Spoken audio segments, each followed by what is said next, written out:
Vous avez tous entendu parler des injonctions contradictoires, n'est-ce pas? Ainsi que les dégâts qu'elles peuvent provoquer chez les personnes qui les subissent.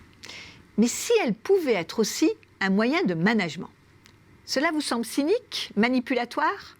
C'est peut-être seulement une bonne pratique dans des contextes spécifiques. Petit rappel sur l'injonction contradictoire. C'est Gregory Bateson qui, en 1956, au sein de l'école de Palo Alto, conceptualise la notion en parlant de double bind, de double nœud ou double lien en français, ou encore de double contrainte.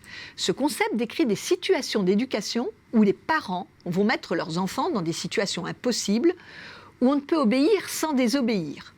Bateson et ses collègues pointent ces injonctions contradictoires comme l'origine de troubles mentaux graves chez les enfants, voire même de la schizophrénie.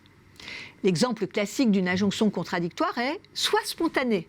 Si on tente d'obéir, on ne peut plus être spontané. Et si on s'y oppose, non plus.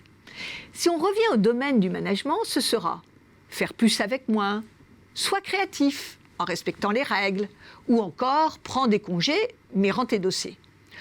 Toutes sortes d'injonctions qui, à minima, mettent mal à l'aise, souvent perturbent, déstabilisent et rendent coupables ceux qui les subissent. La littérature en management sur les injonctions contradictoires ou encore paradoxales est immense. Elle a toujours comme objectif de les dénoncer, de les faire disparaître, car un bon manager ne peut mobiliser, même de façon inconsciente, ce type de procédé.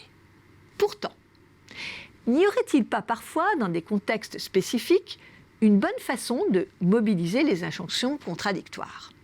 C'est le philosophe Rémi Prague qui nous met sur la voie en expliquant que dans les milieux confinés, où on est amené à cohabiter dans des espaces restreints pendant de longues périodes, l'injonction contradictoire peut être une bonne façon d'écarter des esprits fragiles. Il évoque la vie dans un sous-marin ou seul au sein d'une communauté religieuse dans un couvent.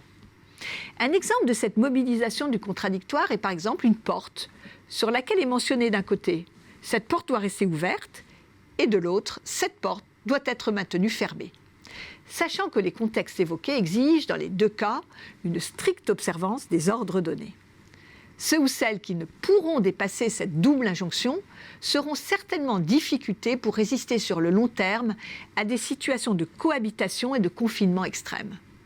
En situation classique de management, ne voit-on pas finalement les mêmes évolutions?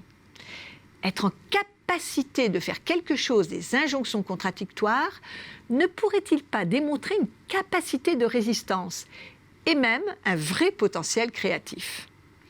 Nous rencontrons régulièrement des personnes capables d'évoluer dans le contradictoire. Elles l'évacuent et s'en moquent en créant leur propre chemin. Elles le dépassent en construisant des solutions créatives. Elles le dénoncent en le démasquant et en retournant la manipulation contre son émetteur. Elles se font confiance et font confiance à leur bon sens. Dans des environnements qui peuvent vite devenir toxiques, ces comportements sont salvateurs et démontrent de belles capacités à évoluer vers des positions de leader. Quand vous rencontrerez une situation qui relève d'injonctions contradictoires, car c'est extrêmement courant, voyez comment vous pouvez en faire quelque chose de gagnant. Certes, ce sont des pistes de réflexion qui contredisent ce qu'on vous dit sur le contradictoire, mais c'est parfois bon d'être dans la contradiction.